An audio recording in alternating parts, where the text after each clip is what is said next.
Hello, everybody. Welcome and kumusta. Thank you for joining me. This is How, your occupational therapist, and welcome to OT Conversations. In this episode, I'd like to share a particular perspective or view or this thing that just keeps getting into my head at the moment. This term or phrase or two words called trache weaning. I hear this most of the time, and it seems to be a very special thing that people do, like physios, they seem to do, critical care, respiratory therapists. The intervention is called trache weaning. And I listen to that, and I always smile at the back of my head, quietly smile. With this trache weaning, I consider this word is it's a misnomer. Basically, that's what I feel. I am considering this trache weaning a false definition or false terminology. I find it to be a misnomer because it inaccurately describes the process that's actually involved. It's not really trache weaning because when you say weaning, it typically refers to a gradual reduction or elimination or the dependency of a person on a particular intervention or treatment, isn't it? That's what you wean. So you can have dopamine weaning. You wean it off. You slowly take it off. Yeah. That's the term weaning. That's the definition of the term weaning. But when you have tracheostomy, you don't slowly take it out, isn't it? You don't just, okay, I'll just pull this halfway, I'll just pull this halfway, I'll just pull this halfway. You don't win tracheostomy. It's always there. You either need it or you don't need it. Yeah. In the context of tracheostomy care, the term here is usually used to describe the process of reducing a person's dependency on tracheostomy tube. But really, it's not the tracheostomy tube because tracheostomy tube is just an access port. It's just an access to the airway. But you're weaning the mechanical ventilation. Yeah. So the misnomer here, it arises because really the goal is to restore or to improve the person's ability to breathe independently rather than simply removing the tracheostomy itself. The term here, it implies that the focus is on the device, like the tracheostomy tube. Whereas really what's happening is on enhancing the person's respiratory function and their ability to breathe without the use of any assisted ventilation. Yeah. Tracheostomy is only required so that a person can use a mechanical ventilation. Maybe ventilatory weaning or mechanical ventilation weaning. Maybe you should call it like that rather than trache weaning. Yeah. All right, guys, this is really annoying me. And just promote it. Just promote because when you teach it in that respect, when you talk about it in that respect, then it will be much more sensible. It's easier to understand that the focus is on a person's dependency on mechanical ventilation rather than the tracheostomy.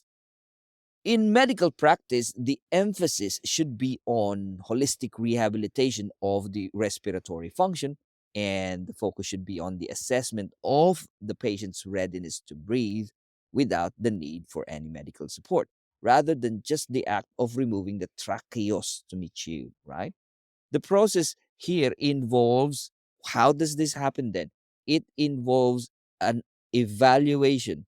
You have to assess the respiratory strength, the airway patency, respiratory strength. Yeah, these are the things that needed to happen. Person needed to be strong in breathing. Yeah, there has to be an airway patency and the person's ability to protect the airway against the aspiration. And these are all the critical components, the very important components that will ensure that the patient will be safe. And once the person is safe to do these things, then there can be a safe decannulation. When you say decannulation, there is a removal of the tracheostomy tube.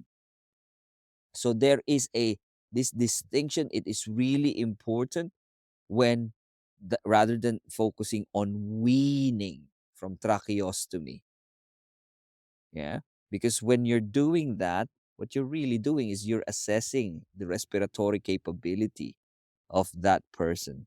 That's really important. Okay, with this thing called trache weaning, what's really happening is therapists are doing respiratory rehabilitation. I'd be happier if that would be used.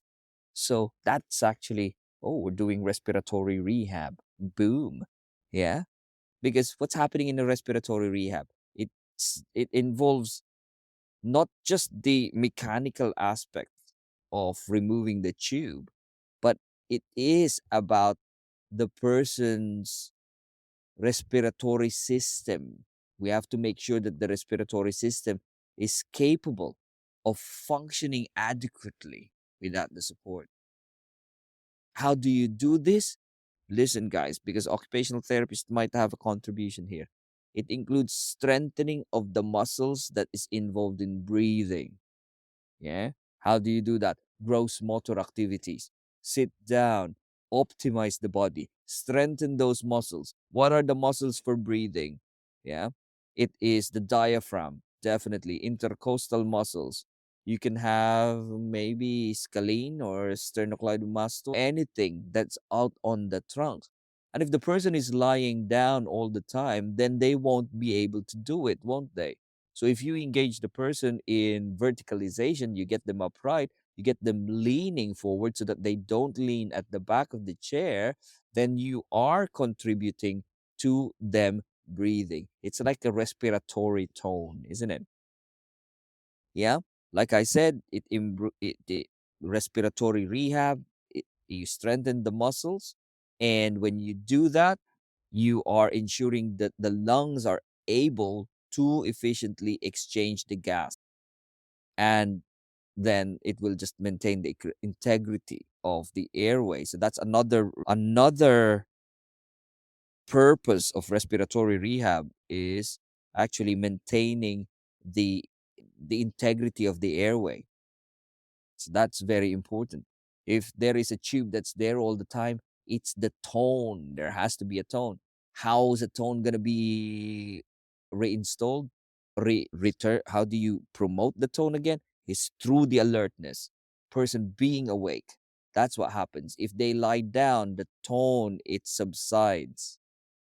Safety is important in the process, especially when people are dealing with the care of tracheostomy.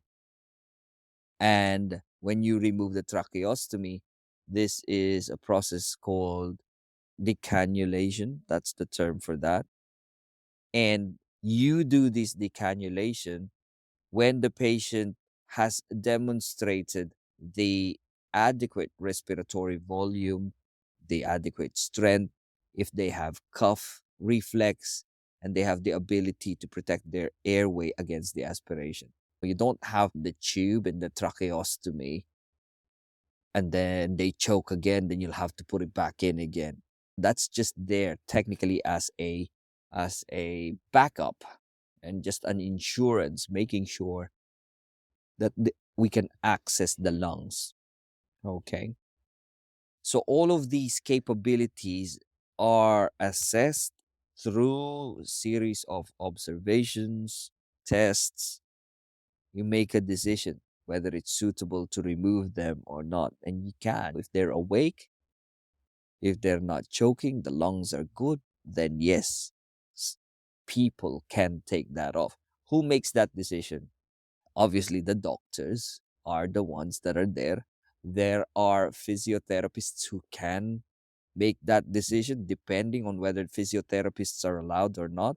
Respiratory therapists can do that. They can make that decision as well. Nursing staff can make that decision. Is that a decision of an occupational therapist? It's good to know, but it's not the scope of the profession of occupational therapist. I can make that decision. I know when a decision needed to be made, but it's illegal for me to make that decision, isn't it? I know the trend that people are going to start to remove the tracheostomy based on the observations of the physical capability of the patients, but then that's not my call. Yeah, because I'm a very, what do you call this? I'm a decent occupational therapist that doesn't cross my boundaries. All right. Okay. There you go. Yep. And then what else? With tracheostomy, there has to be comprehensive care. The team, like I said, RTs, respiratory therapists. In the United Kingdom, we don't have respiratory therapists, right? I think in the States you do, in other countries you do. You have the nurses, they all coordinate with each other. It's a multidisciplinary approach, but sometimes nurses who do it day in, day out, they just know, right? It just makes it easy for them. It's an MDT, right? I think the role of occupational therapy here, rather in the tracheostomy care, is more on start to engage the person, contribute to the process so that the person will start to engage, to breathe better. You strengthen the muscles, help use doing or approach it using occupation or activities. Yeah, here we go. So, what am I yapping about really? So, these are the things that I'm yapping about. First, tracheostomy is, or trache weaning is a misnomer. Okay, you don't wean the tracheostomy. What you wean is a person's dependency on ventilatory support. And so that's one. The other thing is, as an occupational therapist, it's good to know this, but don't lose sight of the things that you needed to do, which is engage the person, help out on the person building their respiratory, the strength or their ability to breathe. How do you do this? Gross motor activities, proprioceptive stimulation, sit them up, help them to sit them up, right? Let them not be dependent on the backrest of the chair. Lean forward, engage, activity, do, and do. That's what you need to do. It's important to know these things because this is a medical foundation, and these are very simple things and essential information that we should know, but do not lose sight of the things that you needed to do. Okay, there you go, guys. I hope you learned a little something today. If you did, go and talk to your friends about it. Have these wonderful conversations over a cup of tea. Learn together and grow together. Just remember, anything you do matters and has an outcome. Until next time, bye.